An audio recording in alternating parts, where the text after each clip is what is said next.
which is related to your uh, quiz. Yeah, so we should wait for others to come for a few more minutes. It's supposed to be 32. Now only very few students come in. I will show a video later. It's about 16 minutes video. After that, I will break you up into breakup rooms at random. So every time we have quiz, you will be broken up into several groups at random. So every time you will have different group members. You'll meet different group members, and then you will discuss on the question. There is a question put up as your quiz, and then you come back after 45 minutes, and then we will present. Each group will present their part. You don't. It's not necessarily that you have a PowerPoint, but as long as it's actually more towards discussion. At the end of it, you will jot down the answers, whether you agree or not agree, to your friends, and then you put it up into a paper, two piece of paper, simple paper. Minimum 1 page, maximum 2 page, no more than 2 page. So just wait for a few more minutes.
Okay, I think we can just start now.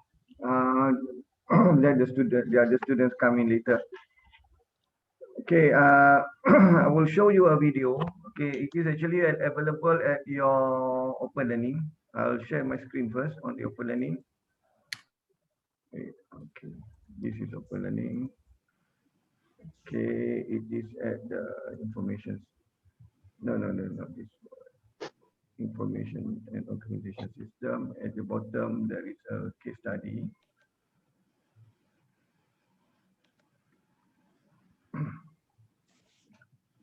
Okay, Michael Porter is a university professor at Harvard University. So he studies competitiveness for companies and nations. So he looks into social problems. In this topic, he looks at social problems. So uh, you need to discuss with your classmates and write in your individual report. It is an individual report. This is a quiz. So in today's global business environment, does the physical location of a business matter? And then number two is, do you agree or disagree that business can solve social problems? You need to justify your answer. There is a video here. So you watch the video, after, and then after the video, I'll give you about 45 minutes. So during the 45 minutes, you discuss among your friends, and then later on, we come back to after that, and then you will present. Each group will present their end. So at the moment, just watch the video first.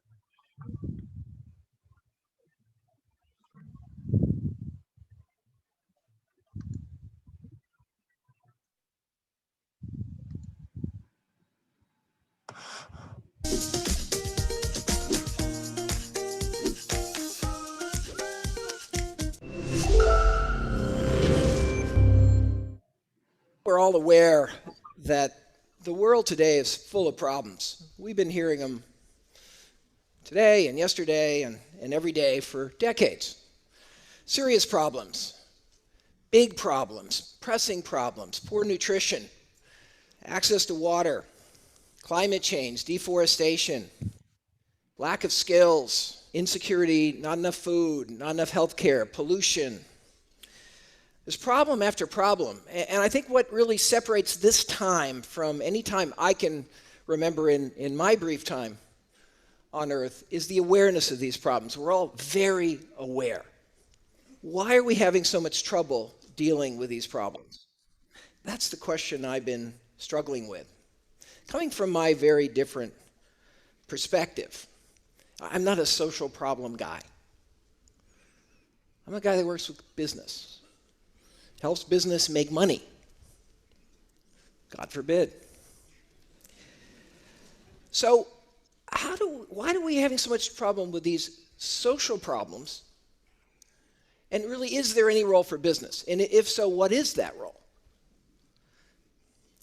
I think that in order to address that question, we have to step back and think about how we've understood and pondered both the problems and the solutions to these great social challenges that we face. Now, I think many have seen business as the problem, or at least one of the problems in many of the social challenges we face. Think of the fast food industry, the drug industry, the banking industry. This is a low point in the respect for business. Business is not seen as the solution. It's seen as the problem now for most people. And rightly so in many cases. There's a lot of bad actors out there that have done the wrong thing, that actually have made the problem worse. So this perspective is perhaps justified. How have we tended to see the solutions to these social problems, these many issues that we face in society? Well, we tend to see the solutions in terms of NGOs, in terms of government, in terms of philanthropy. Indeed, the kind of unique organizational entity of this age is this tremendous rise of NGOs and social organizations. This is a unique new organizational form that we've seen grown up. Enormous innovation, enormous energy, enormous talent now has been mobilized through this structure to try to deal with all of these challenges. And many of us here are deeply involved in that. You know, I'm a business school professor, but I've actually founded, I think now 4 nonprofits. Whenever I got interested and became aware of a societal problem, that was what I did, form a nonprofit. That was the way we've thought about how to deal with these issues. Even a business school professor has thought about it that way. But I think at this moment, we've been at this for quite a while. We've been aware of these problems for decades. We have decades of experience with our NGOs and with our government entities, and there's an awkward reality. The awkward reality is we're not making fast enough progress. We're not winning. These problems still seem very daunting and very intractable, and any solutions we're achieving are small solutions. We're making incremental progress. What's the fundamental problem we have in dealing with these social problems? If we cut all the complexity away, we have the problem of scale. We can't scale. We can make progress, we can show benefits, we can show results, we can make things better. We're helping, we're doing better, we're doing good. We can't scale. We can't make large-scale impact on these problems. Why is that? Because we don't have the resources. And that's really clear now. And that's clearer now than it's been for decades. There's simply not enough money to deal with any of these problems at scale using the current model. There's not enough tax revenue. There's not enough philanthropic donations to deal with these problems the way we're dealing with them now. We've got to confront that reality. And the scarcity of resources for dealing with these problems is only growing, certainly in the advanced world today, with all the fiscal problems we face. So if it's fundamentally a resource problem, where are the resources in society? How are those resources really created? The resources we're going to need to deal with all these societal challenges. Well, I think the answer is very clear. They're in business. Why all wealth is actually created by business. Business creates wealth when it meets needs at a profit. That's how all wealth is created.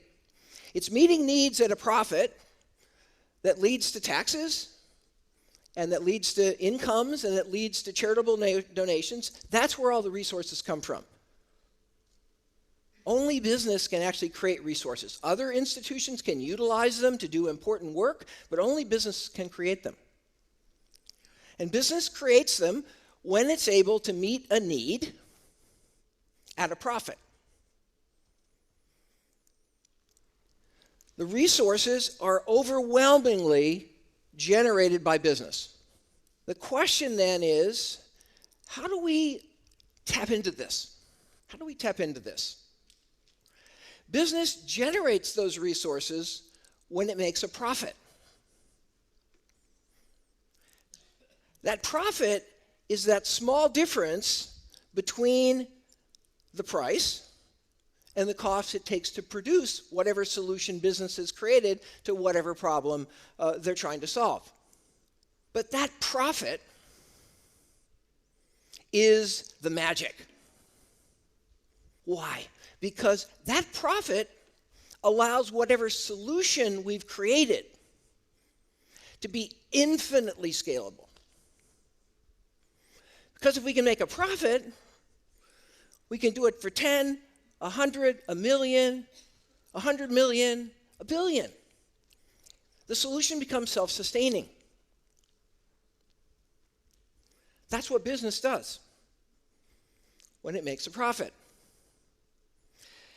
Now, what does this all have to do with social problems? Well, one line of thinking is, let's take this profit and redeploy it into social problems. Business should give more. Business should be more responsible. And that's been the path that we've been on in business. But again, this path that we've been on is not getting us where we need to go. Now, I started out as a strategy professor, and I'm still a strategy professor. I'm proud of that. But I've also, over the years, worked more and more on social issues. Worked on healthcare, the environment, economic development, reducing poverty. And as I worked more and more in the social field, I started seeing something that had a profound impact on me and my whole life in a way. The conventional wisdom in economics and the view in business has historically been that actually there's a trade-off between social performance and economic performance. The conventional wisdom has been that business actually makes a profit by causing a social problem. Classic example is pollution. If business pollutes, it makes more money than if it tried to reduce that pollution. Reducing pollution is expensive, therefore businesses don't want to do it. It's profitable to have an unsafe working environment. It's too expensive to have a safe working environment. Therefore, business makes more money if they don't have a safe working environment. That's been the conventional wisdom. A lot of companies have fallen into that conventional wisdom. They resisted environmental improvement. They resisted workplace improvement. That thinking has led to, I think, much of the behavior that we have come to criticize in business, that I come to criticize in business. But the more deeply I got into all these social issues, one after another, and actually the more I tried to address them myself personally, in a few cases through nonprofits that I was involved with, the more I found actually that the reality is the opposite. Business does not profit from causing social problems, actually not in any fundamental sense. That's a very simplistic view. The deeper we get into these issues, the more we start to understand that actually business profits from solving social problems. That's where the real profit comes. Let's take pollution. We've learned today that actually reducing pollution and emissions is generating profit, saves money, makes the business more productive and efficient. It doesn't waste resources. Having a safer working environment actually and avoiding accidents, it makes the business more profitable because it's a sign of good processes. Accidents are expensive and costly.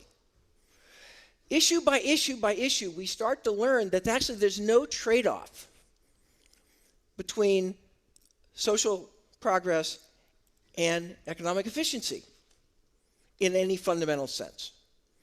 Another issue is health. I mean, what we found is actually health of employees is something that business should treasure because that health allows those employees to be more productive and come to work and not be absent.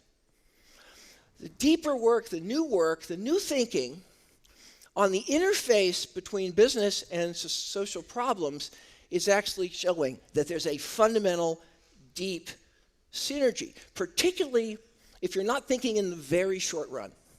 In the very short run, you can sometimes fool yourself into thinking that there's fundamentally opposing goals. But in the long run, ultimately, we're learning in field after field that this is simply not true. So how could we tap into the power of business to address the fundamental problems that we face? Imagine if we could do that. Because if we could scale.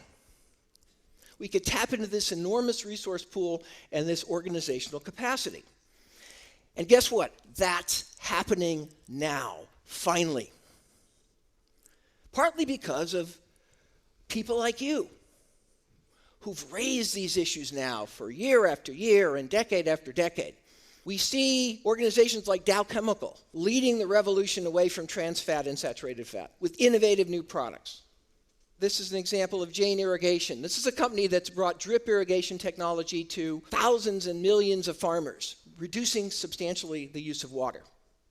We see companies like the Brazilian forestry company, Fabrisa, that's figured out how to avoid tearing down old growth forests and using eucalyptus and getting much more yield per hectare of pulp and making much more paper than you could make by cutting down those old trees. You see companies like Cisco that are training so far 4 million people in IT skills to actually, yes, be responsible, but help expand the opportunity to disseminate IT technology and grow the whole business. There's a fundamental opportunity for business today to impact and address these social problems, and this opportunity is the largest business opportunity we see in business. And the question is, how can we get business thinking to adapt this issue of shared value? This is what I call shared value. Addressing a social issue with a business model. That's shared value.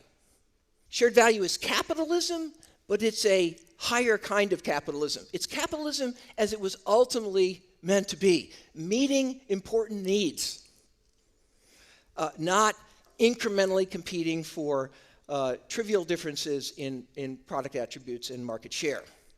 Shared value is when we can create social value and economic value simultaneously. It's finding those opportunities that will unleash the greatest possibility we have to actually address these social problems. We can address shared value at multiple levels. It's real. It's happening. But in order to get this solution working, we have to now change how business sees itself. And this is thankfully underway. Businesses got trapped into the conventional wisdom that they shouldn't worry about social problems, that this was sort of something on the side, that somebody else was doing it. We're now seeing companies embrace this idea.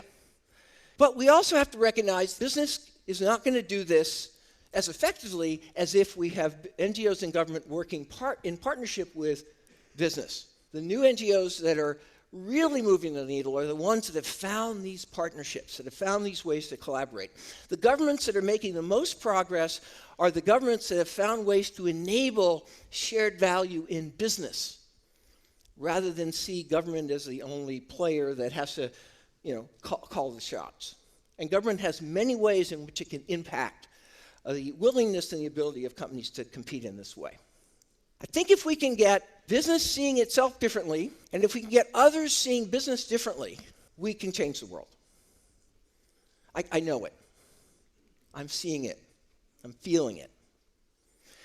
Young people, I think, my Harvard Business School students are getting it.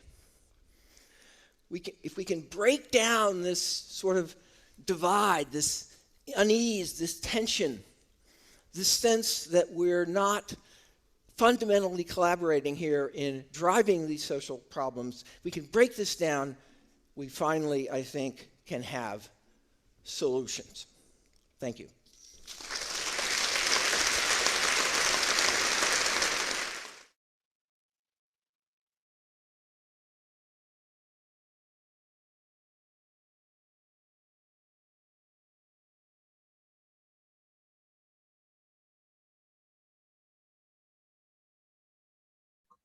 Okay, the idea is actually not to look into specifically on CSR. A lot of people, when looking into how does businesses provide uh, solve social problem, looking at specifically into CSR per se. But it talks about having a good business model where you can have the social value combined with economic value while providing, while working on your business, growing your business. You have a business model that attends to the social problem as well, meaning that you solve social problem as well together while growing your income. So that is what, because a lot of students will come back and respond with CSR. CSR is a common thing where a lot of businesses do you look at, but it's more like an advertisement and so on. And then, for example, purification of your accounts and so on. But we are looking at how do you develop a business model Actually, a lot of business model actually that you see today solve problems. For example, like you have Airbnb, you have Grab. It solve problem. Business model is supposed to solve problem. Yeah. Any business is supposed to solve problem. From solving problem, you got opportunity, and at the same time, it solve social problems. Okay, I will. There is. Okay, I'll share your. Where is your? Wait,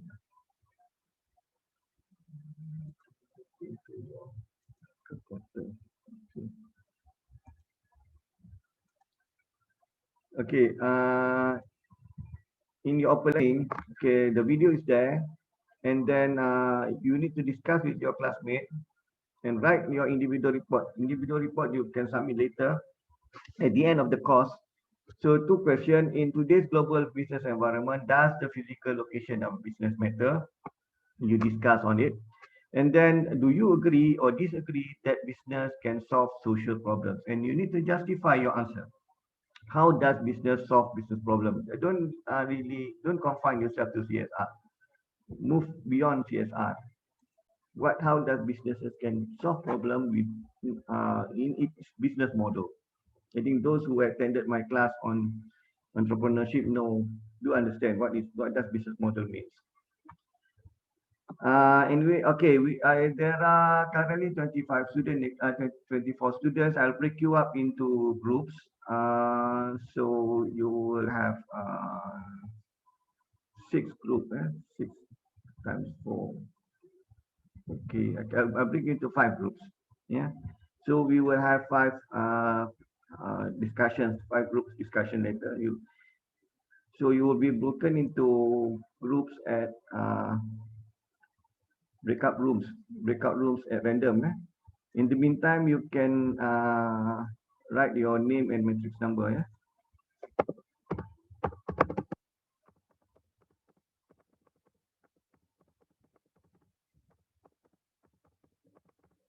Okay. Then I will allow you 45 minutes to discuss among your friends. If you want to watch the video, we can watch again. The link is there. And then I'll come back after 45 minutes. So now it's now 9:30. Uh, Come back at 10 and 9:30, 9, 10:15. Yeah, come back at 10:15. I'll break you into rooms. Rooms.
Okay,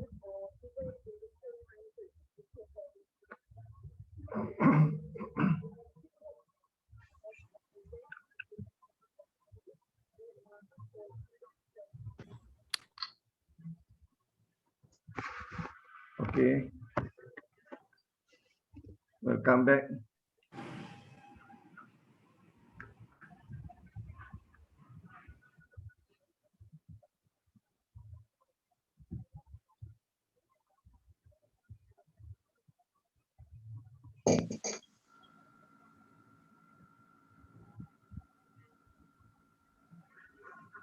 Okay, everyone is back. Okay, we will start sharing what you have discussed in your groups, in your different groups. Okay, we have group 1, Abu Bakar, Adi Nasir, Darishini, Lam Yu Hong, Mirza, Salwani. Group 2, Hazim, Hilmi, Lalis, Nurul Nabila, Anissa, Rizki, Shalini, and so on. So which group would like to present first? You can have a rep, or 1 or 2% can talk about what you have discussed. What is your idea on question 1 and question 2? Room 1, number 1 Okay. first. Okay, please. Okay, Assalamualaikum and very good morning to Prof and all my beloved friends. Okay, for our group, which our group consists of me, myself, Sawani, Lam, Mirza, Adri, and Darshini Abu Bakar. Okay, for the question number 1, in today a global business environment, does the physical location of business matter? Okay, our opinion that it depends on the business itself. Okay, if let's say the business is manufacturing, the locations doesn't matter. But if it is F&B, or we call it support or tourism, yes, it's really matter. But if we go to the business that we have tourisms or services, we can say that it's 50-50 because right now we do have online, especially during the pandemic, for the service. I mean, for example, like retailer, we right now during the pandemic, most of our people will buy online instead of going to the store itself. So that's why we said it 50-50. Before the pandemic, I mean the COVID-19 pandemic, yes, we also buy online, but during the pandemic, this business will make more profit by using the online. Okay, then when can we move to the number 2? So do you agree or disagree that business can solve the problems? So our opinion is we agree that the business can solve the social problem because from the business itself, it will generate the profits, and from the profits, they will give the taxes to the government, and also profit also will give the the income or the salary to the staff itself, and at the same time they can give charity to the to the social to the others. Okay, for example, like here in most of the company we call it CSR. So by using this platform, by using the business itself, we can reduce the source. Okay, yes, this one. Thank you, Lam. Okay. Okay, why we agree to the business that solve the problem? Because for example, like today's we have a problem. Okay, number 1, like access to clean water, and then poverty, of course, if a lack of skills, scarcity of resource, and pollution. Okay, so our group think that the new business, the established business, of course, we know that they already have their own the social. Okay, for the established business, yes, we know that they already have their own CSR allocation budget to the society. But for the new business, we suggest them to come out with this frame. They need to allocate their budget to the society as well, that we call it CSR. Okay, for example, like, this frame, what we call CSR is create shared value, which equivalent to the social value. Social value is CSR, we call it, and economic value.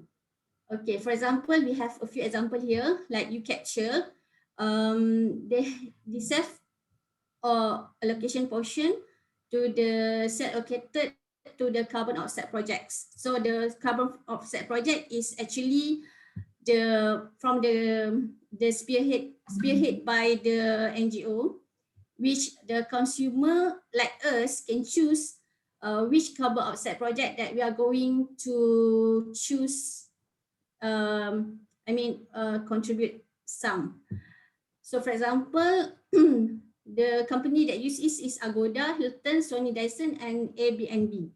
Okay, we also have general company, normally the big company, but right now we are going to have our new established company to give opportunity to the students in the university or a college to do practical by sharing do practical, which they can learn something from that company, and at the same time can increase their skills instead of only to fulfill their university requirement.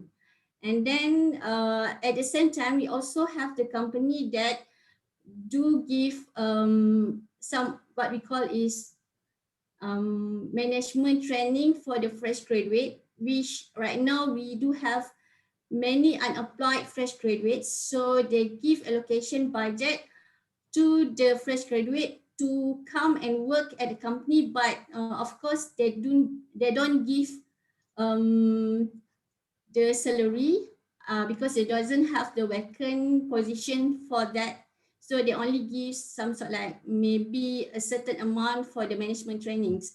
Okay, last but not least, we also have one company that the consumer like us can give something by, if we purchase something, we will donate something to the one who need it. To the social. For example, we have the 1 million light company. So that is from our group, Prof. Yes, very good. Okay, let's listen from the other group.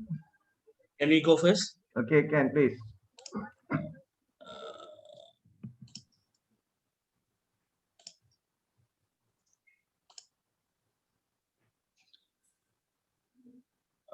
Okay.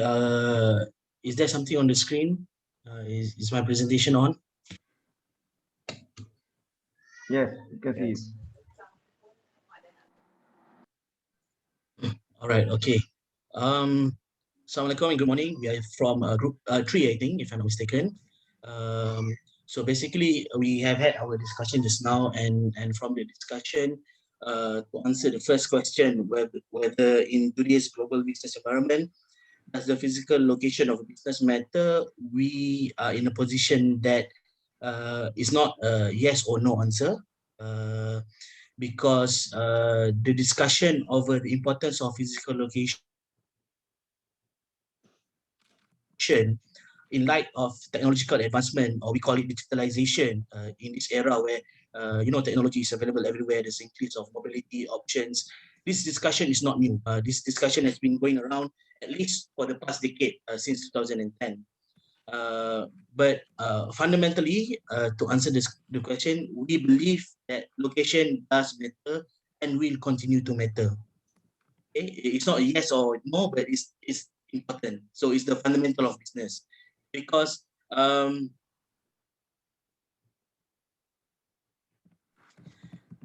the digitalization that took place, making the degree of importance of physical location to reduce. For example, previously before the digitalization era, location, the importance of location is very important. The degree of importance too is very high. But with the digitalization and the technological advancement, the degree of importance has become reduced, or in the point where the physical location is lack, it can be substituted or supported by technological advancement to support the business. Okay, so we look at 4 point of view why fundamentally location is important. Is number one is because of market access. We can see businesses, regardless whether it's small business or big business, market access is very important. We have to look at the population. That's one of the most important thing lah, because market size can determine whether the profitability of business. That's why we have countries like Indonesia, even though, okay, previously we can use Indonesia as an example lah. Now I think Indonesia is ahead of us. Previously we can say Indonesia is, you know, a bit lag of behind, but due to the number of population that they have the one of the most powerful economy around Southeast Asia. So that is why we say location is still important from market access point of view. Number one is for the population. Second is the demographic, the community, the target market, whether the rural or urban area, it makes a difference. Okay. For example, we look at Malaysia itself. Our demographic of economy is highly concentrated in Selangor, and most of the economic activity revolve around Klang Valley and Selangor area. So to say that it is not important, it will be an understatement lah. Because if not, many businesses will open anywhere in Malaysia and can still operate, but we can see most businesses still open in Selangor and Klang Valley area. I'll go back to my main premise, that is the degree of importance to reduce. We can also see that other businesses still operate outside of Klang Valley, but not that much. Okay, and then we look at another point of view is infrastructure. Infrastructure, access to funding, policies, and competitiveness. We put this under infrastructure, and we would like to use the case of Grab as a case to share with all of you. For example, we see Grab is a Malaysian company, but why did Grab go to Singapore when they want to go for public listing? One of the main reasons is because of access of funding is easier in Singapore. We are not saying that funders or all these rich people cannot come to Malaysia. They can come. With the technological advancement, people can go anywhere. But in terms of policy, in terms of competitiveness, Singapore provides a better opportunity and is more friendly to its businesses, and that is one of the reasons why Grab go to Singapore to list. So in our point, that is one of the reasons why location is also very important. And then next we go to supply chain. Okay, supply chain is quite important also, because businesses, when they want to open, it depends on the availability of resources. Okay, if the resources is not there in certain particular location, then there's no point of go there and opening your shop there. And apart from that, you look also at logistic and connectivity, which is very important, because without connectivity, then it will be difficult for businesses to strive. And that's one of the reasons why location is still important. And if we see even companies like Microsoft, Huawei, we can hear recently there's a lot of talk whereby, there's a lot of companies going to Indonesia instead of Malaysia, and people are making a big fuss about it. Why? One of it is because of supply chain availability of resources. That is very important. And if we look at companies like Huawei, even though they are a Chinese company, but they open their physical location not like before. Before this, you have to open everywhere you have present, you have to open a physical location. Now it's more of a hub or regional thing, you know, because you just need to be in one place and then you can serve a lot of place already. But still choosing the right place to be your hub is very important. Okay, next we move on to another point, which is human resource point of view, which is talent and also technical capabilities lah. Availability of talent in that particular location to support your business, and technical capabilities, we will say it's about the know-how. The market has also a few, but so taking into consideration all of these points, we will say that location is still matter, but the degree of importance has become lesser.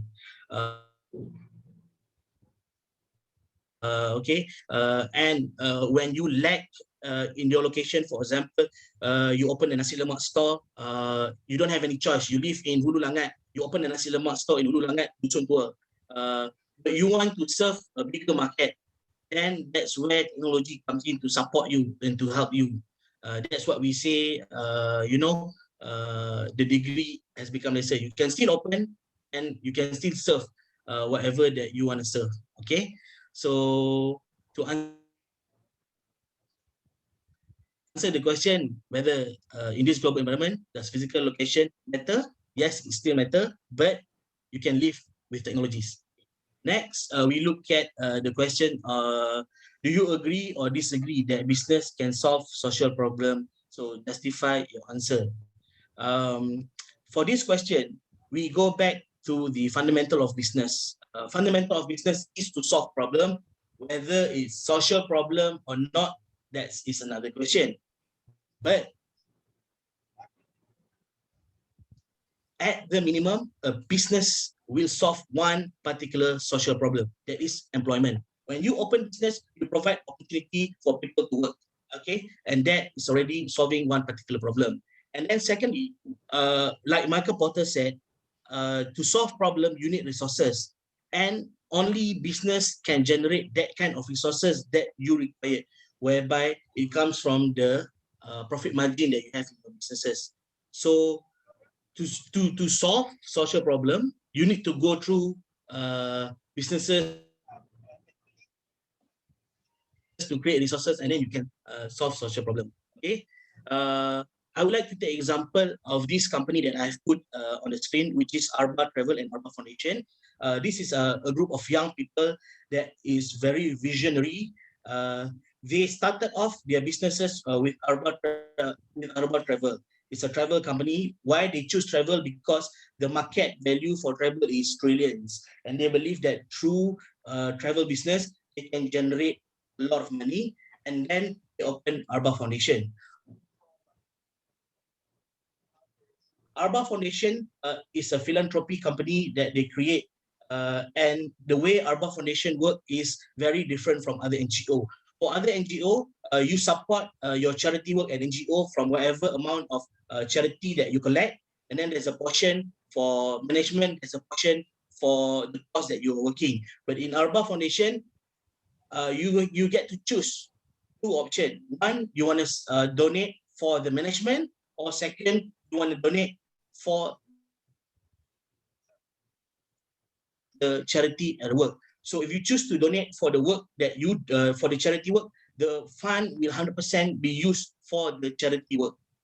So that's how different they are from other people. And at the same time, they also came up with the interesting package how to support their management. And to this day, if you look at their work, they have done a lot of work in helping to eradicate poverty. And how they eradicate poverty is through data, and not just simply go and help and post it on Facebook. No, it is based on data. And this data, they have a long project where they want to help to strategically eradicate poverty.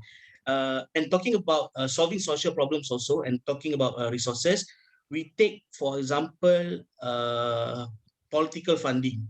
Even in Malaysia, if you want to operate as a political operator, you need political funding. And political funding come from where? Come from businesses. It's just a matter, it is done differently in different countries. In America, you have a proper law that show political funding. In Malaysia, you do senyap, and then the politician will help you. But the point that I'm trying to making over here is that even for politics or NGO, you still need that particular resources, and that particular resources, where does it come from? It comes from businesses. And even if we look at in an Islamic point of view, there's this concept of wakaf, where people donate. Wakaf also, the wealth of wakaf is generated from somewhere, and that somewhere is businesses. So do you agree that business can solve social problem? The simple answer is yes. Okay, thank you. Okay, thank you very much, Mr. Nohadi. Okay, next group. Can we go next? Okay, please.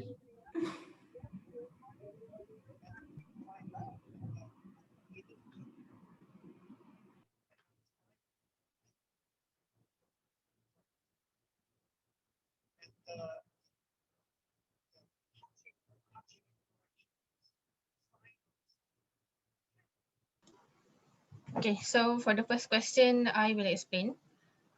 Okay, so in today's global business environment, does the physical location of a business matter? So based on our discussion, with the current pandemic situation, more businesses are opting to do business online. So even though some may say physical locations are not important, it depends on the types of industry. Okay.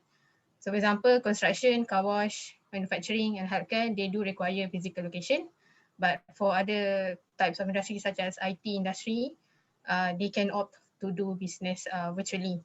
So due to internet technology, we can do business without physical location limitation. So no matter we are selling or buying, we can manage to finish the transaction at any time and places. We have email, Skype and other online platform to allow us to communicate smoothly. So for example, like even if I am at Eastern Hemisphere, I can communicate with my colleague at Western Hemisphere. So internet took the physical location barriers away when we are doing businesses that is called global business. So it's becoming more and more obvious that flashy storefronts and strategic physical locations are becoming less and less important for the average company that does business online. But the fact is that a well-built website or social network campaign or thoroughly syndicated blog post has the potential to reach many more interested parties than your storefront or office building will ever will. But still, that is yes or it's not really yes or no, depends on the types of industries. So for question 2, my team member will explain on the answer. Okay. For the second question, we're talking about business model can solve a social problems or not. Yeah, we agree at certain degree that the business can solve a social problems because when the business create based on the video just now, and so based on the conventional concept, business create a wealth, generate resources, create a profit, etc. So the concept is we using the profit to solve the issue from the social, by creating a job opportunity or reducing pollution, etc. But at certain degree, it might solve one issue at one time, but might be create another issue at another side of it. For instance, if business venture tap into the solution, like environmental solution, automation, etc. Like Hadi mentioned, from the other group mentioned about the business create a work create a job opportunity, but if they tap into a technology or environmental solution, etc., they might not need resources, the manpower itself. They don't need the manpower anymore. So yes, they solve the environmental issue by using that technology, etc. But in other way, they create unemployment for that particular staff who might be need to retrench because of the new technology, etc. So meaning it could solve a social issue, social problem, but not holistically or conceptually entirely for the issue. So like for other group mentioned as well, because Michael Porter view that the resources here is the profit. So meaning with the profit, you can create another opportunity or for us to solve the social issue. So if we look into the profit, yes, NGO definitely not a best model to solve this issue, because NGO is not a profit making organization. It's just a charity organization whereby they rely on the funding or a donation from the as a resources, but not create the resources itself to sustain. So the other option, the other alternative that we can think of, like mentioned under group as well, is the social business, whereby the business is created with the objective to solve the issue. Any resources will be used to regenerate the resources to solve the issue itself. So what we try to highlight here is because of the if okay as a general, if we say that business can solve the issue, yes, it can be solved the issue, and the time is meaning this issue by right can be solved by the business since the day one business is being introduced to the society, meaning when the early stage of when the business is being introduced to the society, yes, they can help the issue, but the question is either they want or not, because business is controlled by the stakeholder, by the shareholder themselves. So the main control here of the business is the stakeholder or shareholder. So I think Porter tried to highlight here, if you see there's the one page, the solution. What they say here is we need to change how business sees itself and change how others see business. So meaning that they try to change the perspective for the people toward the businesses. But the question is the businesses really want to, I mean, the profit making organization really want to change their objective themselves? For instance, okay, why I say that, because Porter's mentioned here about the shared value between businesses and the government and the NGO, etc. Yes, that's true. But I would like to ask the floor, what kind of shared value your business willing to forego in order to support the government, for example? What I'm trying to say here, for example, some of the group before, group one maybe, share some foundation or some initiative, etc. Okay, in order for the company tap into this area, do you think that the company is willingly, to do it, or is it because there's a benefit behind it? For example, they can get tax exemption, they can get tax allowance by doing this. That's a question that we're trying to because meaning if the business still think from that perspective, I think the resources that they're willing to share with the society is very minimal, because they will look to that what the benefit they can get from these social kind of things to help the social problems, instead of the full-heartedly to solve the issue itself lah. I think that's the our view of, yes, we agree at a certain degree, but provided the business itself, the stakeholder, the shareholder is really look into it holistically to solve the social problem lah. Otherwise, if they just to still perceive that profit is their main objective or main goals, and at the end of the year or when they provide the profit, the reporting, profit is the benchmark or the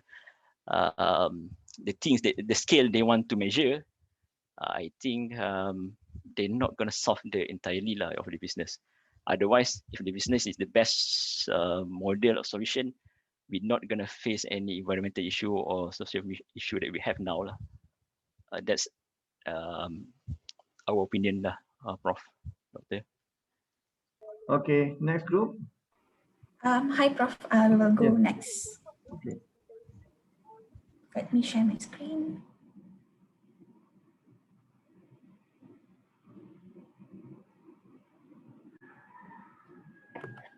Okay, on the first question, when we look at the physical location of a business, actually based on what the previous group presented, Hadi's group, I really do agree with him. It's actually it's a 50-50 basis, I would say. But in a bigger, when we look at in a bigger picture, we really agree, and the physical location of a business, it really depends on the nature of the business to address the target market and target audience. And for a typical business, when it wants to address in terms of the logistical solution, the physical location plays a big role where they can yield a higher profit when they have a very strategic location compared to other businesses. And the best location can increase in terms of the brand visibility and and to ease the access for the incoming and outgoing processes. This is focused on the manufacturing side, and to target the customers of the business, supply source, and logistical facilities, and faster to reach the customers. And next is when we look at the demographic location, definitely if you open a surf shop in the middle of desert, definitely a shop, that particular shop cannot attract the customers. So location, I would say it's will get closer to the target audience and to increase the sales. And if we look at in terms of the labor intensive industries, such as the manufacturing, assembly, location definitely it's a critical matter, where the talent pool size, local regulation, tax are the major factors that dictate the sustainability of the business. And another example, I would say, the service related businesses, such as which is the hot businesses, the e-hailing and food delivery business, is now focused on the city areas to maximize the profits, where more potential customers are located at the city area compared to rural sites. So this is what is our opinion on the first question. If in any of my teammates would like to add on the first question before we proceed to the second question. Very good. Okay, good. Okay, we will move on to the second question. Hazim, would you like to take on? Yeah. So for the second question, do we agree or disagree that business can solve social problem? Yes, business can address and solve social problems. This social problem, like is listed here, is poor nutrition, obesity, access to water, deforestation, climate change, lack of food, and lack of security. The solution to this problem have to be continuous and self-sustaining in order for the solution to become effective and can be scaled up and spread out. As for example, we have a lot of example actually that shows that business can solve the social problem, such as the Grameen Bank, where it solved poverty issue by providing microcredit facilities to the poor. Now, so that the poor have access to the credit and they can build and maybe build a business to make their life sustainable. So as at the moment, the Grameen Bank have like 2,000 plus branches. So that's mean the solution is good and they're able to sustain and expand themselves. So another example is where the HP Enterprise partner with the Purdue College in order to study and analyze the data from the agriculture. So by this analysis of the data and investment by the HP enterprise, the farmers can reduce the wastage on their stock, such as seeds, apa ni, racun, poison, and all that, so they can reduce as well as get the same yield. So in a way that will reduce the pollution, as well will reduce wastage of planting extra and necessary seeds. Thirdly, business also can solve social problem by mitigating the environmental issue like plastic pollution by upcycling plastic waste to convert into other useful product like threads for clothing, furniture, plastic bread. And at the same time, it also mitigates unemployment issues by providing job opportunities. In terms of protecting the forest, IT companies are developing system and enforcing more on the cloud storage, such as e-documents, email, and e-storage to reduce the usage of papers or physical documents that will indirectly reduce the forestation activity for paper production. So yeah, that's all for question 2 from group 2. Thank you. Okay, thank you. I Thank you, think Prof. all. Okay, one more group. Group 5. Yeah, my Okay, group. please. Will share my screen.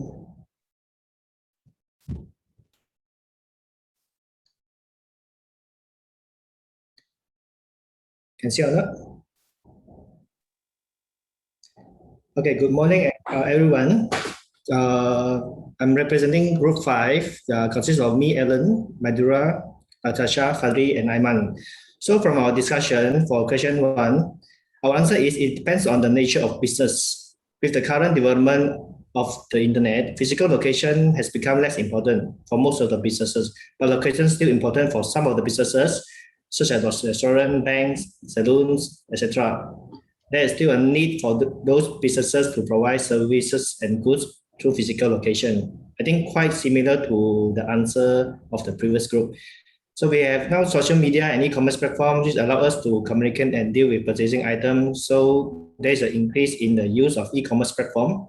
In certain industries such as clothing, even the grocery shopping recently.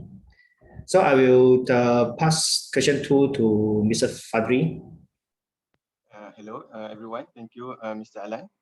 Okay, I will answer for question number 2. Our team decide that we all agree that the business can solve social problems. As per Michael Porter's TED Talk video just now, he justified all the problems and solutions that come from the business sector. With the profit generated from the business, it can be used for R&D to tackle social problems such as pollution, electric vehicle, using electric vehicle instead of petroleum, agriculture technology improves such as minimizing water consumption, yield improvement in order to save human and natural resources. Also, by doing businesses, we can simply distribute our profits to address social issues. Many of our businesses are unaware that the truly profit can solve the social problems. Some of the profit that business can provide to the social problems are like say the problems poverty by providing education, skills and training.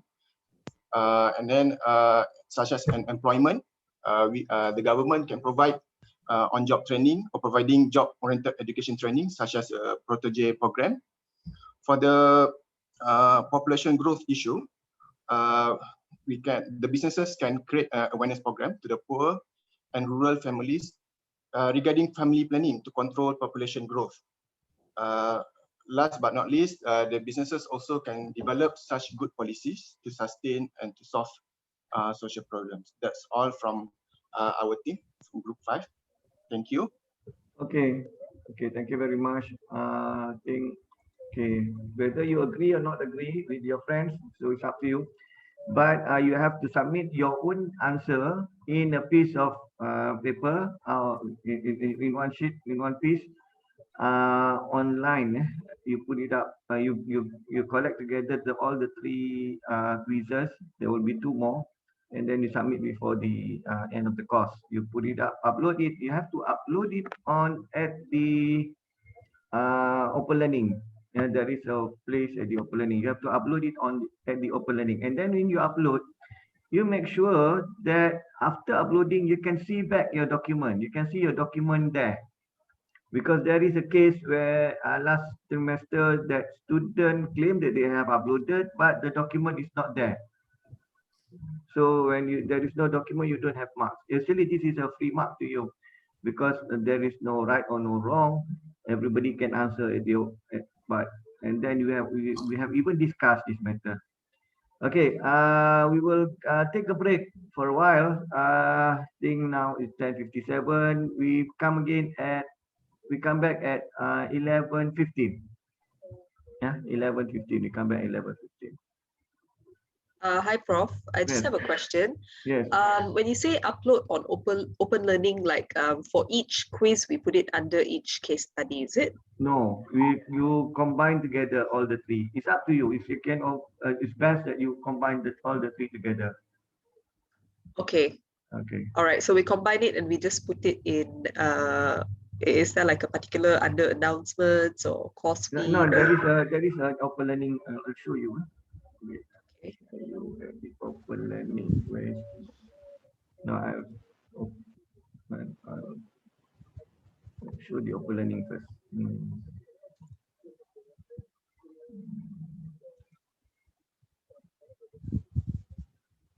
Okay.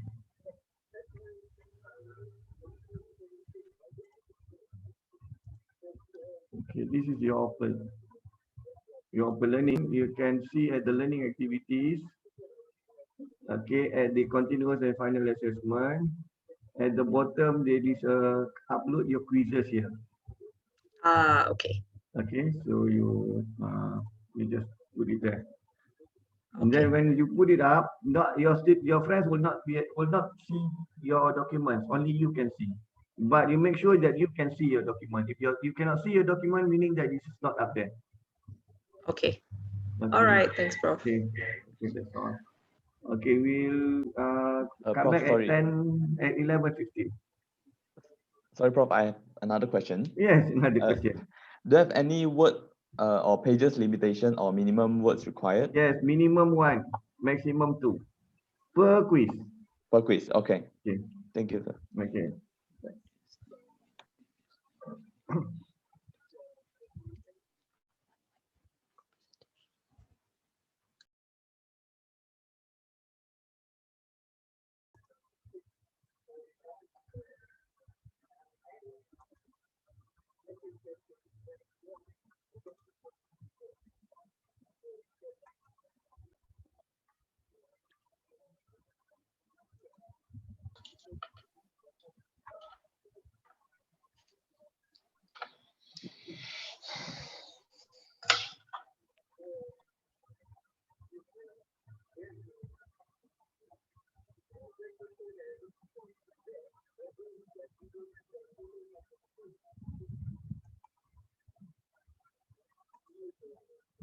Okay. Is everyone back? We can continue with our topic today. We'll be talking about organization and information systems. We know that organizations deals with information systems since the first class, and then there is relationship between organization and information systems. So how does information systems? We look into organization first. What does organization does? What does organization do? Organization take resources from the environment and then process it and provide it back to the environment. So there is relationship between organization and the environment. At the same time, organization have related to culture. Within the organization, there is culture, organizational culture. We have discussed last week, the previous week, and then we talk about organizational structure. And then organizations have these business processes. What is business processes? The activities that organizations do is called business processes, and the business processes are related to the business model. What is a business model? Business model is how, for Peter Drucker, he coined the term theory of business. You can check Peter Drucker, he call it theory of business. But later on, newer authors refer to this theory of business as business models. Business model is how does the business deliver its value in terms of product and services and gain from the activity, meaning gain from the products and services. How does the business the organization gain? That is business model. They deliver product and services and they receive gains from it. So that is business model. And then business model comprised of business processes, detailed business processes. Yeah. And then we have also discussed about business politics last week and then the previous week and also management decisions. So these are the mediating factors that mediates the organization and information system, information technology. Yeah, so environment, structure, culture, business processes, politics, and management decisions. So, so what is an organization? Organization is a group of people that is structured and managed to meet its mission of a group's goal. So every group have its goal, and then there is a proper structure and then managed. So there are relationships between the members of organization and their various activities. So and then the organization has processes which are defined by the roles, responsibilities, and authority to complete the various activities. So organizations are open system, like I said, it affect and are affected by the surrounding environment. So in the environment, we have customers, we have suppliers, technology, competition, shareholder, government, economy, business partners. So this environment affects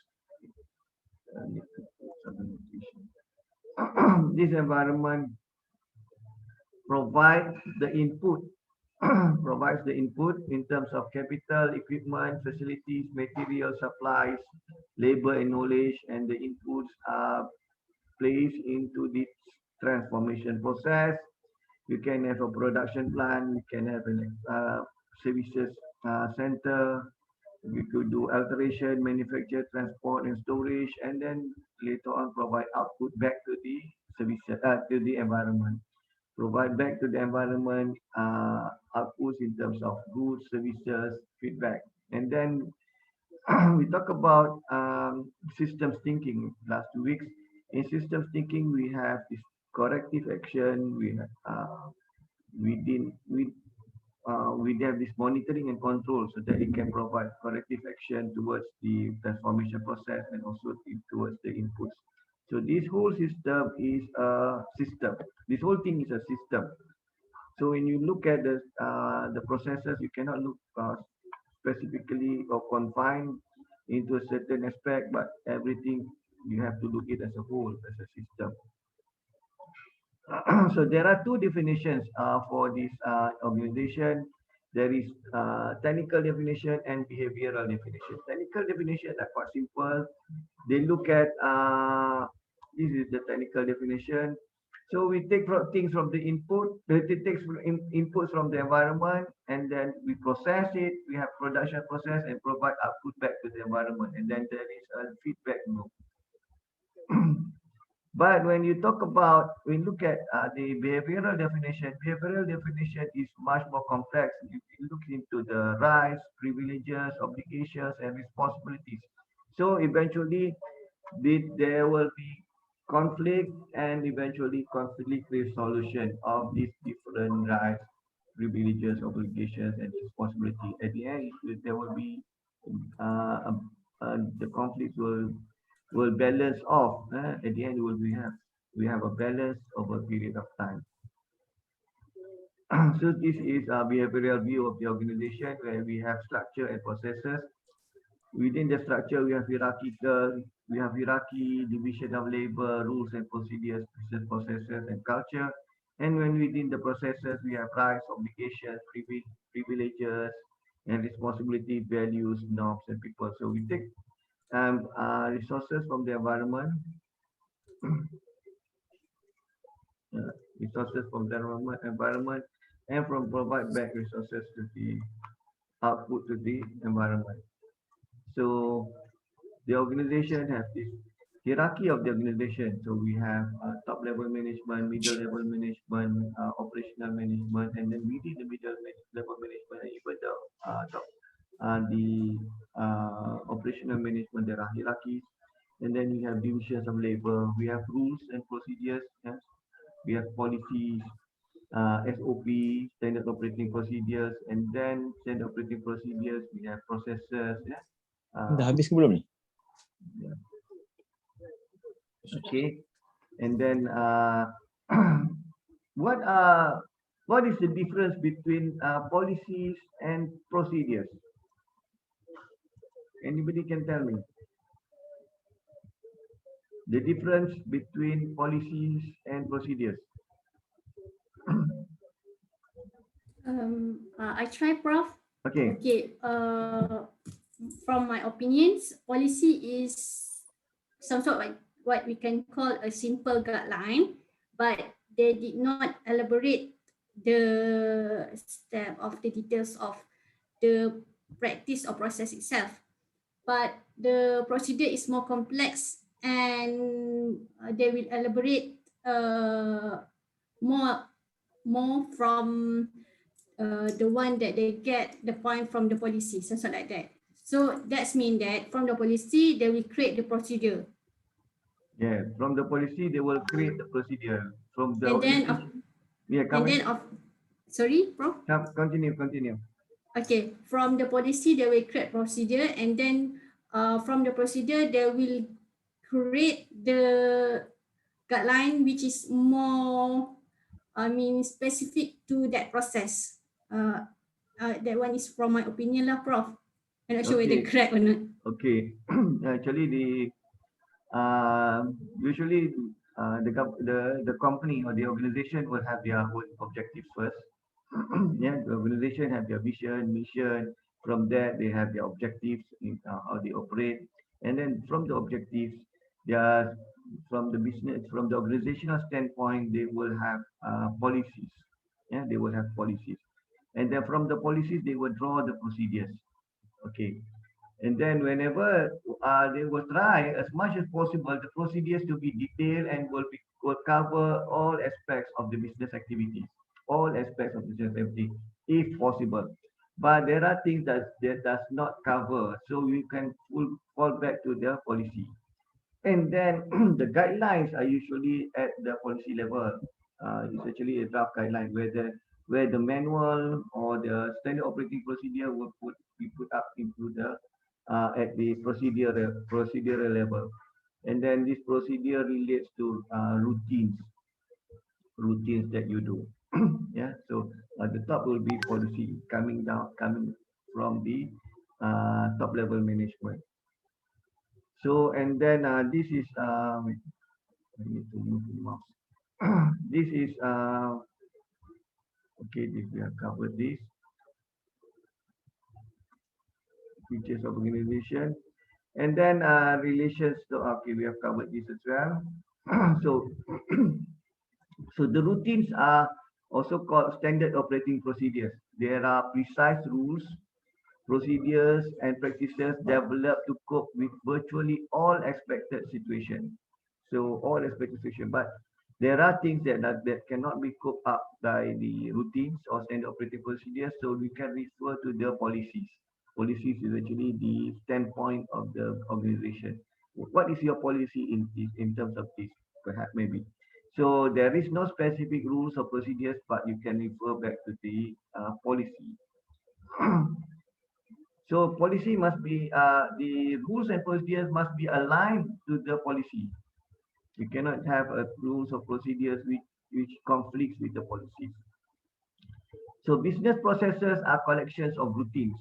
When you develop systems or whatever activity you do, these are called routines, and the routines are collected, and then these are called business processes. Business processes, and then the business firm or the business model are collection of business processes. Yeah, the business model, how does business do work, relates to the is a collection of business processes. I give you example of business model. For example, newspaper Sun, the newspapers that you get freely. from the McDonald's, and then you can add LRT or MRT stations. The business model is different from the newspaper that you pay at the newsstand. For example, like Newsweek Times, yeah, Daily Mail that you pay. The business model is different. Although the product is similar, the business model is different. So when there is different business model, their business processes will be different. Same goes to say Astro, our Astro that we subscribe, and the TV3 that we don't subscribe. So the business model for TV3 is advertisement model. So they get income from advertisement. So advertisers they will look, the marketing activities will look for advertisers. Whereas Astro, the business model is subscription model. They will look for subscribers. So same product, but different business model. And then there are also changing business models through evolution. For example, business evolution. For example, it used to be that people buy photocopier. Now photocopiers are not bought by people, but they are rent out by piece. Meaning you pay by piece of papers, and every time they printed, and then it's a renting model. So business models change. When the business models change, the business processes will change. And then within the business processes, there are routines. So, so these are business model. Within the business model or business firm, it is a collection of individual routines, and then you have different business processes. There are the business processes is actually a flow of material, information, and knowledge. It comprises of sets of steps and activities. So it can be functional area or cross-functional area. So the business can be seen as collection of these business processes. These business processes, but alone, can be an asset or it can be liability. If it slows down the business activity, it is a liability. If it promotes the business activity, then it is an asset. So how do we look into functional and cross-functional business processes? Yeah. First, we look into functional business processes. Functional business processes. Example for the Department of Manufacturing and Production. For example, yeah. The business process. Example business process is assembling a product. Assembling the product is a business process. Or for sales and marketing, an example is identifying customers. Identifying customers is a business process. For finance and accounting, creating the financial statements is a business process. For human resources, hiring an employee is a business process. This is a functional business process. Why does it call business functional business processes? Because the business process stands within the specific function of specific department. So let's look at how business processes can be cross-functional. This is an example of a cross-functional business process. Cross-functional business process is where you have, for example, this example is order fulfillment process. The order fulfillment process comprises of different functional areas. It includes sales functional area, accounting functional area, and manufacturing and production. These are the routines. Yeah, generate order or task or routine. Generate order, submit order. This is at the sales department. So the sales at the sales department, sales is a functional area. Okay, this is called functional. So this is called cross-functional because you have different functional area. This is one functional area. This is one functional area.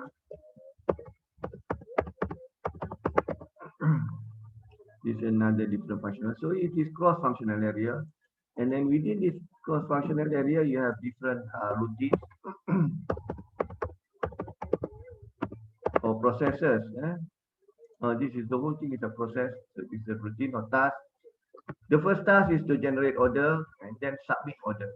And then move to the next functional area, which is accounting. They will check the credit, approve the credit, and then generate the invoice. Once the credit is approved, it will move to the next functional area, which is the manufacture production to assemble the product and ship the product. So this is an example of cross-functional process, business process. You must understand, whenever we do any system, we are breaking it up into small business processes, And these business processes have some smaller routines, and then each of it, when we carry out the task, is to generate. Uh, we begin with smaller unit routines and develop it into a process. Okay, any questions about the difference between routine, process, and then these processes must be aligned to the policy and procedures. So we cannot develop system which is contradict or not aligned to policies and procedures of the organization. Otherwise, the management decide differently, the top level management decide differently, and then you do differently. Okay, when you have these business processes, we know that so this relates to your individual assignment. Businesses create value. Businesses create value. So, for example, you take banana, you fry it with some flour, so it becomes a banana fritter. So there is an added value. So every time you sell, there is an added value. With that added value, you can sell more. There is an increase of value, and then with that value, you add the value, and then you can sell at a higher price. So the value is what is worth of the product and services that the customers are willing to pay. Yeah, so the customers are willing to forgo some of their asset money to buy the value that you provide. So it is actually the value. For example, I mentioned previous class, to the value of mineral water is to quench some thirst, to quench your thirst. Yeah, you are thirsty, so the value of water is mineral water is to quench your thirst. So that is the value. So firm is a series of activities that add value to product and services. So we so you need to highlight activities. There are two types of activities. We call it primary activities and support activities. So business processes comprise of flow of material, information, and knowledge. So does business value chain. There will be a flow of material, information, and knowledge. So at each stage, you need to determine how this information system can improve the operational efficiency and improve the customer supplier intimacy. So we can look into benchmarking to define the industry best practices. So this is an example value chain model. There are two set of activities, primary activities and support activities. Yeah. The main activity of the organization should be the primary activity. So it begins with an inbound logistic, and then you can have operations or production. After you have produced, you will sell. So we have sales and marketing. After you sell, you have sold your product, you will have service, which is your customer service or after sales service. And then you after selling, you have an outbound logistic to deliver the product to the customer. So this is how you should remember. Begin with inbound, ends with outbound, and then after inbound you should have a production or operations, and then you should sell, and then you should provide services. So at the end, it will provide the firm the value chain to the customer. And then while doing these primary activities, there should be support activities. Example here, admin and management, human resource, technology, and procurement. It will depends on the uh, the type of business activities from case, case to case basis. And then example of information system that supports this value chain is, for example, in admin and management, we have electronic scheduling and messaging system. For human resources, we have workforce planning system. For technology, we have computer-aided design system. For procurement, we have computerized ordering system. And then for the inbound logistics, we have automated warehousing system. For the operations, we have computer-controlled machining system. For sales and marketing, we have computerized ordering system. For the services, we have equipment maintenance system. And for outbound logistics, we have the automated shipment scheduling system. So these are the systems that we use to monitor and control the value chain activities. So while moving from the inbound logistic towards the outbound logistic, we have the sourcing and procurement system and also the customer relationship management system. It monitors the industry value chain coming from suppliers, firm, distributors, and customer, also called supply chain management system. So this is the value chain model. Any questions so far?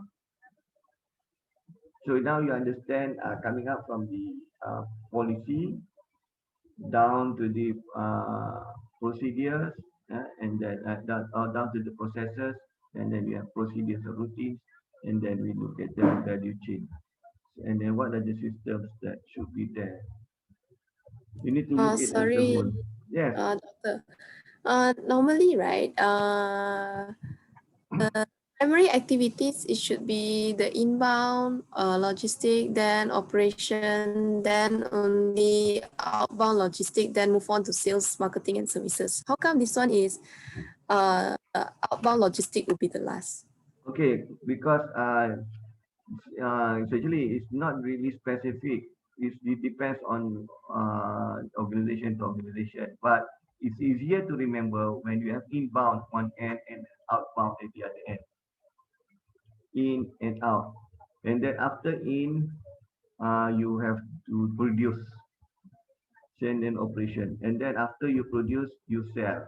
After you sell, you provide service. Service is actually the after sales service. So that is the easiest way to remember. If you put in outbound in the middle, and then you might miss out the operation and so on. You just put in one side and out one side. That is the simplest thing to remember. And then in the middle, after in, what do? You produce. And of course, when you got the raw material, you produce first. It can be operations, and then it can also be put. You can also put in production. After you produce, what do? You do sales. Actually, after sales, then only you will have outbound, and then you have service. You can also have outbound after service. I mean before service. But it's easier to remember in and out, and then operation, sales, and service. Okay. Any other question?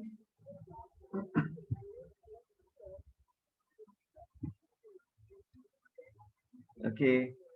We move on. Beside the value chain model, we have another model. We call it business information value chain. Business information value chain look specifically into data, information, knowledge. Data, information, and knowledge. You will start with collecting data and then storing the data, and then transform the data into the business systems. We have separate business systems, and then they will disseminate the data, because before moving into business systems, the data need to be transformed into specific format, protocols, so that it can fit to the different business systems, and then it will be disseminated to the business system. There are two general groups of business system. One, we call it business processes. The other one is the management activities. For the business processes, there are supply chain management system. They look from end to end, getting products from the supplier to the supplier to the production, and then downstream towards the wholesaler, to distributors and retailers. So that is supply chain management system. And then we have enterprise management system or enterprise resource planning system. You look into the whole organization. What are the resources that there are in the organization, and then how do you manage the resources of the organization? So, and then we have customer management system or customer relationship management system that look into the overall aspect, each aspect related to the customer. It begins with marketing activity, identifying prospects to prospects to market, and then the sales activity, and also the after sales activities. So there is customer management. And then we have knowledge management system that goes from the supply management system, enterprise management system, customer management system. Everything is gathered as knowledge. We have this customer knowledge management system.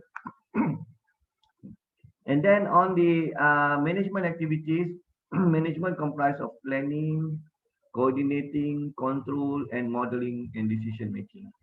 So the data will be used for planning, the data will be used to coordinate your management activities, control, and also to model and provide decision making. You may have business intelligence, business analytics to support them. So the eventual goal is to provide profitability and strategic positioning. Firm profitability is so that you can make profit, and strategic positioning is so that you have competitive advantage. We will discuss more of competitive advantages later. I think next week. So how does information technology improves business processes? Yeah, we talked about business processes just now. So how does information technology improve the business processes? One is the IT or information technology can increase efficiency of existing processes through automation. Steps that were manually before you automate, so that is the simplest one. The other one is to enable an entirely new process, to change the whole new process, the old process into a new process. We have a changing flow of information, so there are steps that can be eliminated. So you don't have to do that process, because with information system you can eliminate some processes. We can replace sequential steps with parallel steps. Before this, we have I remember when I start working, we have vouchers that we have to take, everybody have to sign from step to step. So that is sequential, and then you can eliminate that and replace it with parallel steps. You can eliminate delays in decision making, because certain processes can be automated. And then you can even support a totally new business model. Yeah, support a totally new business model. Okay. And then but there are also problems or resistance when you want to start implementing changes using information technology. One is related to the organizational politics, because we discussed last week, there are these organizational politics are divergent viewpoints, yeah, amongst the different units or departments of the organization, that lead to political struggle, competition, and conflict. And then this political resistance will hamper organizational change.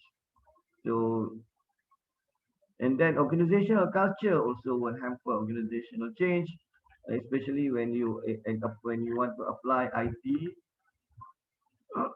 So organizational culture encompass of what you should produce and how you should produce the product and for whom you should produce. This is a defined goal and assumptions that have been defined by the organization. So this organizational culture is a powerful unifying force in the organization, but it restrains change, meaning that it hampers changes. And then organizational environment. So like we discussed just now, the organization environment have their reciprocal relationship, so it's open to and dependent on the social and physical environment. So this organization also can influence the environment, and the environment also can influence the decision. So yet environment usually change faster, so if information system can act as an instrument for environment scanning. So this is how environmental scanning can be shown, where we have environmental resource and constraint, government, competitors, customers, financial institution, culture, knowledge, and technology. There are changes in the environment, and the information system is like a lens to provide this information to the organization. And then in terms of technology, there are two types of technology. One is sustaining technology, the other is disruptive technology. Give me an example of sustaining technology. Anybody can give example of a sustaining technology? Nur Hadi, what is a sustaining technology? Nur Hadi. You know the Sustaining technology. What is an example of sustaining technology? hydro power plant? Because I think okay, tak apa, you were in my previous class. Okay, sustaining technology is a technology that it's not a new technology, but it's an old technology, but it sustains. For example, combustion engine. We still use combustion engine today, but we have from 4 valve, 12 valve, 16 valve, 24 valve. Yeah, so it increase in terms of they improve the existing technology. That is called sustaining technology. The other technology that we are referring to is disruptive technology. Disruptive technology is a totally new technology. It substitutes a new technology. It substitutes the old technology with a new technology. For example, the mobile phone. We have the old mobile phone, Nokia, and then today we have smartphone, which is a disruptive technology because the smartphone is a computer. It's not a phone. It's a small computer running on iOS or running on Android. Android is a Linux. So it substitutes products that perform well or better than the existing product. So this technology brings sweeping change to business, industry, or market. For example, personal computer. Yeah, previously those days we have uh, mainframe computers and then mini computers and then we have personal computers. Everybody has personal computers. And then before that we have mainframe, and then from mainframe we have these thin clients or dumb terminals. Now no longer thin clients and dumb terminals, although there are still a few companies that still run on thin clients, but most today we have personal computers. Word processing software. Word processing software. What does the word processing software come? Where did they come from? Anybody have ever seen a word processor? Pritika, have you ever seen a word processor?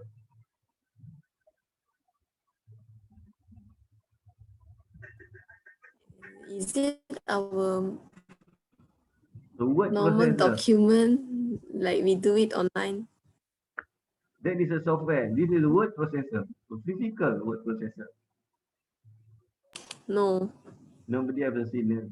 Okay, what we will do now? We will look into your Google search, type word processor. Everybody open your Google search, Google or any search engine that you use, type word processor. See what you get. It's an old type typing machine. Huh? Old type typing machine. Old type typing machine. It's not a typewriter.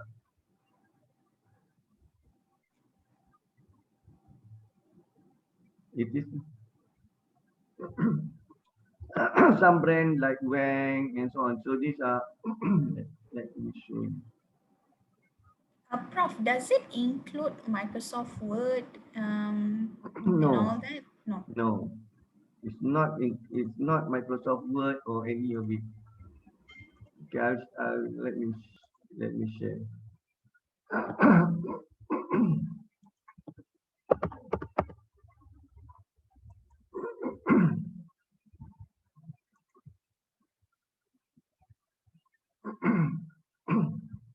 Okay, I'll show you some word processor.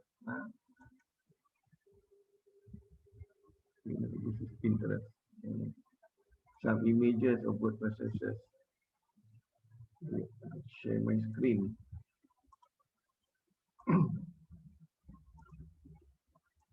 Okay, you look at, okay, this is a word processor. You look in the right side. When it looks like a computer, but it is not a computer. It is a word processor.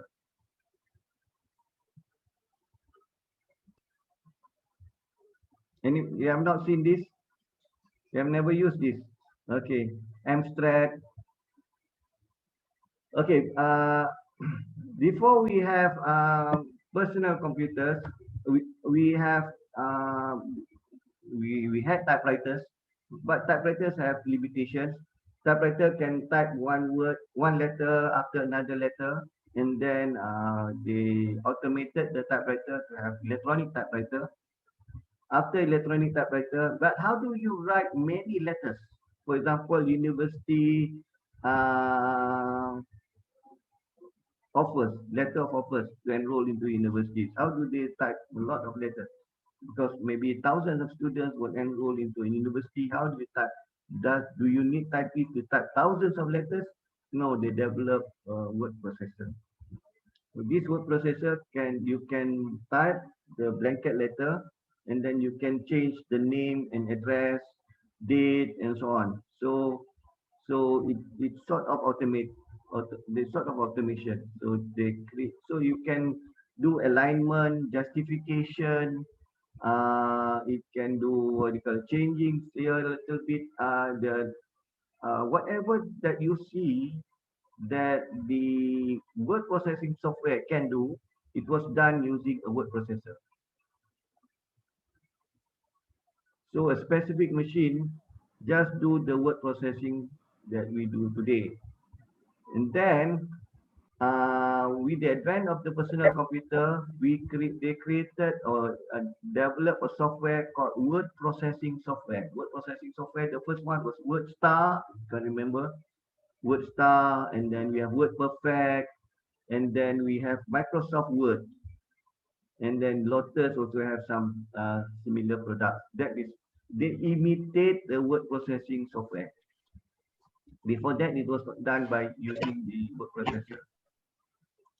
Yeah, so imitate the word processing software. So it is a disruptive technology.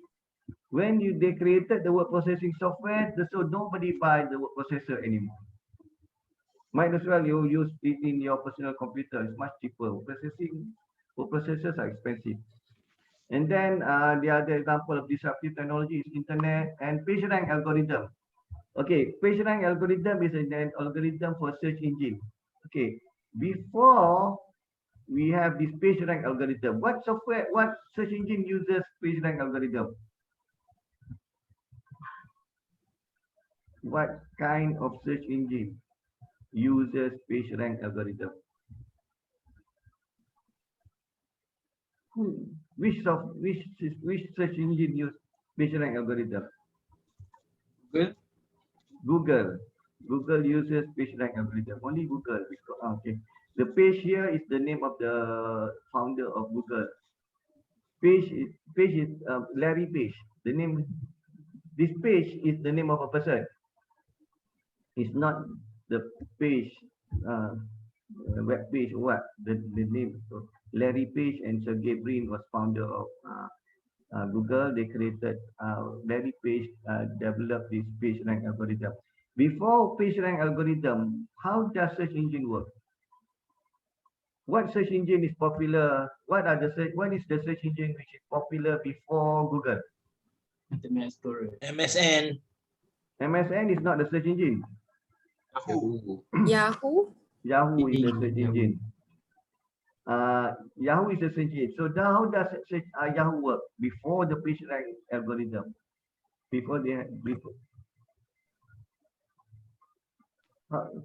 Okay, Yahoo uses metadata to search. They uses metadata, meaning that when you put up your website into the internet, you provide the metadata, and then it will query the metadata, and then you provide the list of the website. That is how Yahoo work. And then they created this PageRank algorithm. PageRank algorithm is based on popularity. Popularity is based on what they call it backlink. Backlink meaning that if you are linked, they use hyperlink. So when there are more hyperlinks linked towards your site, you are deemed as popular, and then they will rank you up. So these are examples of disruptive technology, and then within this disruptive technology, we have these first movers and fast followers. Example for first mover for the smartphone is iPhone. The fast follower is Samsung, and Samsung follows iPhone. And then we have organizational structure also affects how the information system should be developed. Organizational structure, there are, according to Ms. Burke, there are basic five types of five kinds of organizational structure.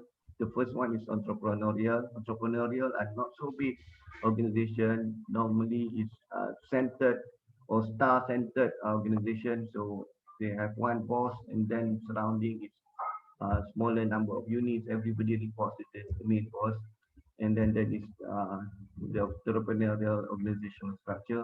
We have machine bureaucracy, for example, like factories or uh, so we have specific unit, and then information will pass through from unit to one unit or department.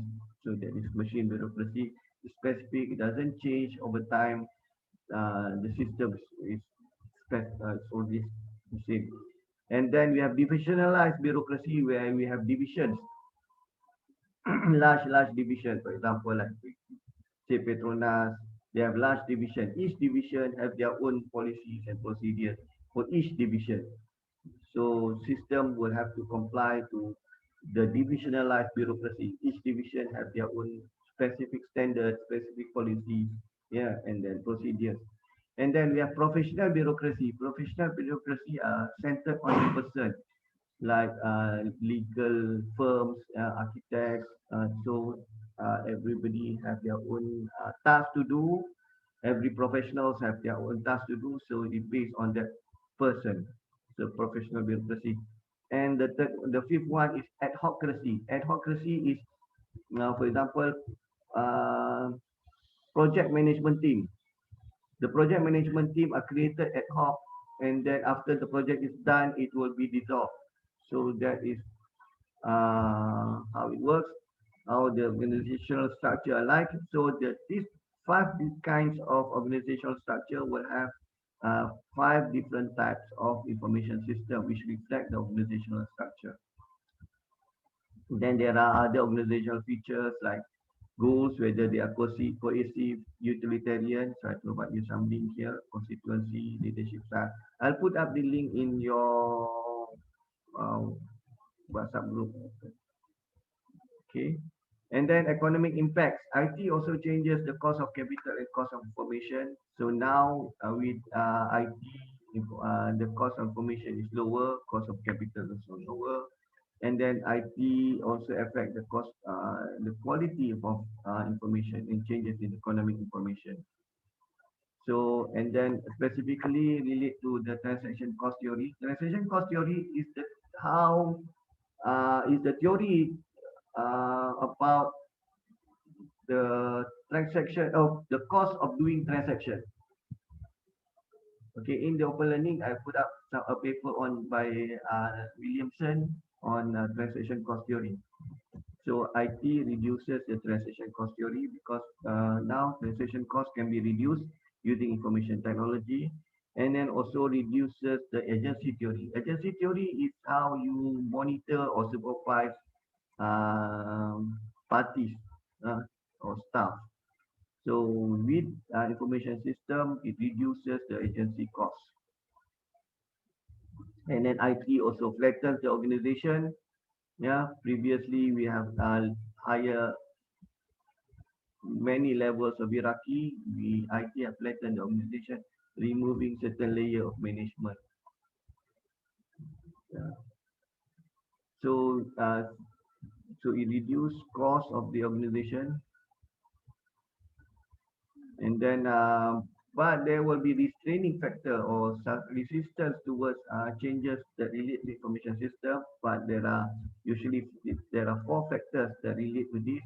One is the nature of the innovation, whether it is sustaining innovation or disruptive innovation, and then structure of the organization, yeah, and then culture of the organization, and then also task affected by their innovation. So this is the resistance to change. Yeah. Okay. Any questions so far?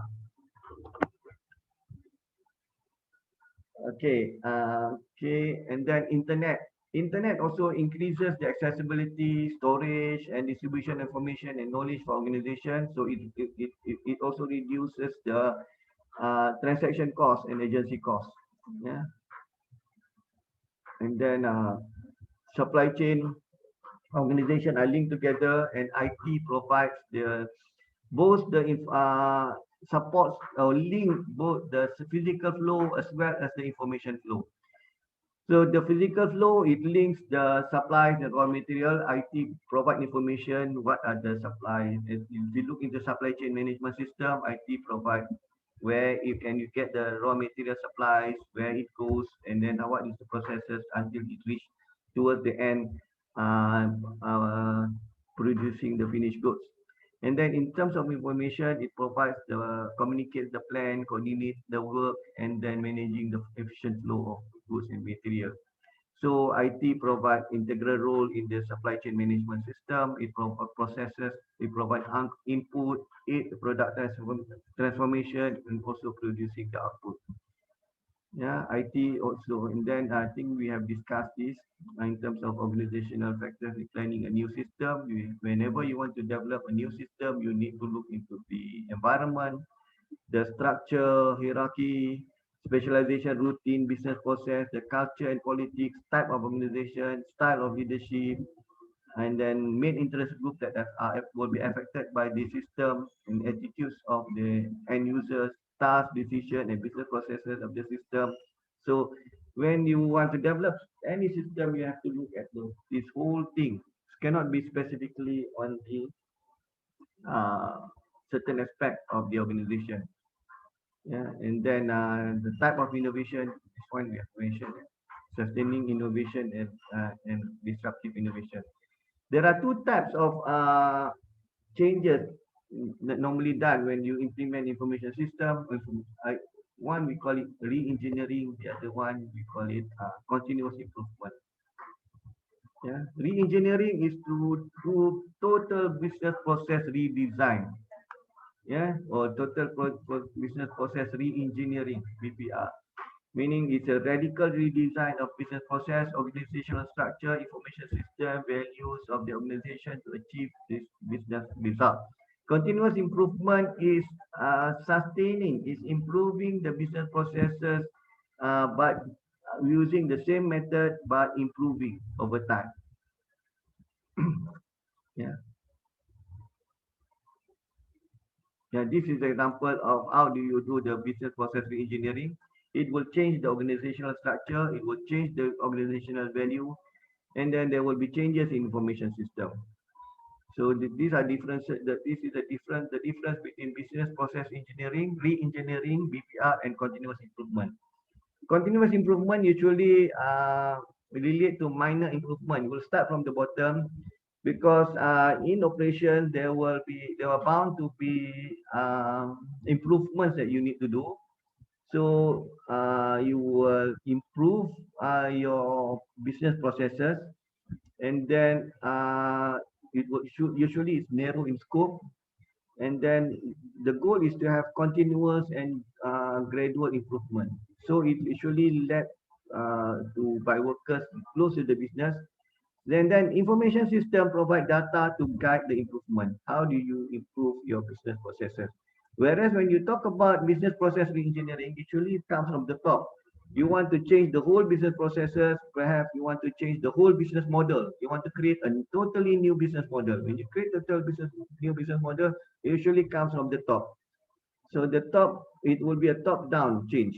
So it will be broad in scope, it will cut across several departments. The goal is to achieve a major breakthrough. So in this sense, information system is not supporting, but its information system is the integral of the solution. Today, information system is the integral of the solution. When you want to change the whole thing, the major part will be on information system. And then when you develop systems, there are a few things, the few approaches that you can develop system. You can totally outsource to another organization, or you can develop your own. Out, okay, there are two terms here, outsourcing and offshore outsourcing. The difference between outsourcing and offshore outsourcing is just that when the outsourcing is local, we call it outsourcing. When the company is outside, or foreign company, we call it offshore outsourcing. Yeah, and then we have downsizing or right sizing when we reduce. Okay, I think we have discussed a lot of this. Okay, I'm quite fast because I think we have discussed some of this during the last week's class. Except for we on the re-engineering and continuous improvement and changes, we have a topic on change management in different topic in different topic later. So we'll go into detail. Yeah. Any questions so far on today's topic? Yeah, okay. Any other question relates to your assignment or your group assignment, individual assignment?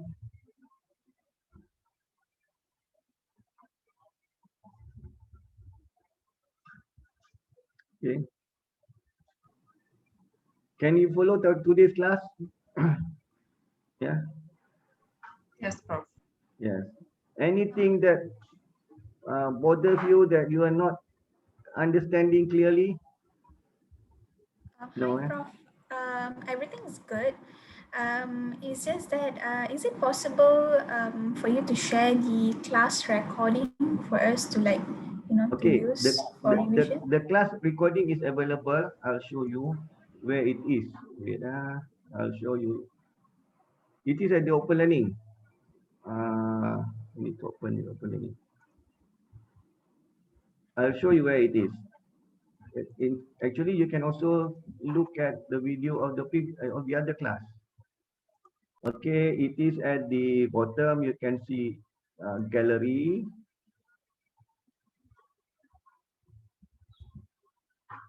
Okay, at the gallery, this is class 1 of section 1. This is not your class, Class 1 of section 2. Class 2 of section 1. Today is your class 2 of section 2, So it will be here. Yeah, so Okay, Prof. Thanks. okay, it is in the Open Learning at the gallery. Okay. Okay, any other question? And then don't remember, do we have I think we have the WhatsApp group for this, right? For this class, right? Okay, I will put up the PowerPoint, this PowerPoint in the WhatsApp group. So I put up the PowerPoint in the WhatsApp group, but the video will be at the Open Learning later. Okay, any other question? Prof, Yes. want to ask reconfirmation from you. Okay, the one that we discussed today, no need to upload into the portal, right? Only the individual that we need to upload. I mean, the case study that we discussed. Yes, yes. The individual. It is an individual assignment. It will be individually marked. All right. Thank you, Prof. Okay. Why we have that such thing? Because previously we used to have participation marks. I think I've told you that we used to have participation marks, but we have been warned by MQA. MQA does not agree. They don't accept participation marks. So we give up to 10% of participation marks. But they want to see activity, and then they don't want to see some proof or evidence to show that learning have occurred, meaning that that can be assessed, meaning that is that things that they can assess, I mean, or lecturers can assess the learning activities of the students. So that's why I change it to, because for all MBA classes, we should have this discussion, what do you call it, on case studies. Yeah, case discussion and case studies. So we need to have that. But usually it is given marks into that. But because we cannot give marks, so I convert into quiz. So what you did is really you discuss in a smaller group, and then you discuss in a larger group, and then I need to give marks. That's why you need to have to submit that quiz. Those who does not submit will not have mark because I will be questioned by MPA. Yes, because it's a free mark anyway. Okay, Prof. Razi here. Yes. Just want to move on. So basically for the quiz, I think that just now is that one gonna be the first quiz lah, right? Yes. All right. So about your the cost structure then, meaning we have individual, we have a group, we have a quiz, and we have a presentation as well. And last is the exam lah. Yes. So the presentation 10 marks is ongoing, is it? On the class. Presentation, then you will have a presentation of your group assignment. Okay, right. Okay, that presentation also is an individual mark. So each of us need to present. Each one of you have to present. Those who does not present doesn't have that mark. It's a 3 10% mark. So you have 3 10% mark in your presentation. You have 3 10% mark in your individual assignment. Yes. Okay. Your quiz assignment. Quiz assignment. Yeah. In quiz assignment. And I think the group, Prof, some of the group have 6 now. This is more than, yeah. Some of the people have 6, eh? Okay. Okay. The maximum is 6. Actually 3 to 5. The maximum I can go is 6. Otherwise, you have to form another group. Break it up into another group. Okay. Any other question? Otherwise, we can adjourn for today until we will meet in another class. Doctor, for the individual assignment, right? Yeah. We have to create a new website. The website actually can be on online, like how to say, not necessarily belong to a company, right? No, the website you can use a free website. If you register with you develop using Wix or WordPress, they will give you a free web page, a few websites. Meaning that it will be WordPress wp.com or wix.com/Pritika/ and then they have a number and so on. So and then that is your website. It's a free one. That's why I only require 4 pages. Minimum 4 pages because it is free. You don't have to pay or buy any domain. Just use the free one. Okay. Okay. Any other question? Otherwise, we can adjourn early today. There are times that we will adjourn later. Prof, so Yes. regarding on quiz, Okay. we have to compile all those quiz, right? Yes. And then due date Due after. date during same date as per your individual assignment. Okay. Okay.